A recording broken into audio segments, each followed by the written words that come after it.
এই যে ভারত আমাদেরকে কোনো সতর্কবার্তা দেয়া ছাড়াই এভাবে তারা বাঁধ খুলে দিল। রাতারাতি পানি এসে শত শত ঘর ডুবিয়ে নিয়ে গেল।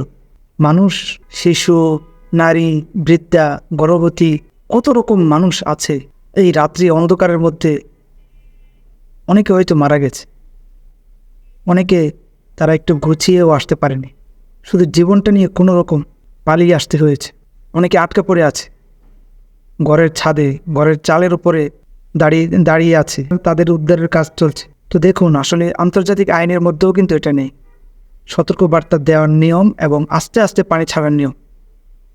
আমরা আগে ইন্ডিয়াকে বয়কট করেছি, ইন্ডিয়ার জিনিস বয়কট করেছি, এখন আমরা পুরো ইন্ডিয়াকে বয়কট করব।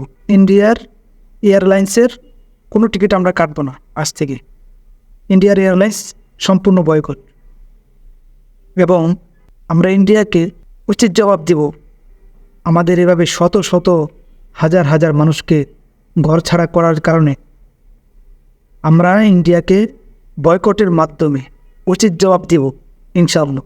মাওলানা ভাসানী রহমাতুল্লাহ আলাইহি একটি কথা বলেছে যে যত বেশি ভারত বিরোধী হবে সে তত বেশি জাতির শ্রেষ্ঠ সন্তান। অর্থাৎ যে যত বেশি ভারতের বিরোধিতা করবে সে তত উত্তম, সে তত দেশপ্রেমিক। কারণ আমাদের চোখের সামনেই আমরা এগুলো দেখছি। ভারত যে আমাদের চিরশত্রু এটা স্পষ্ট।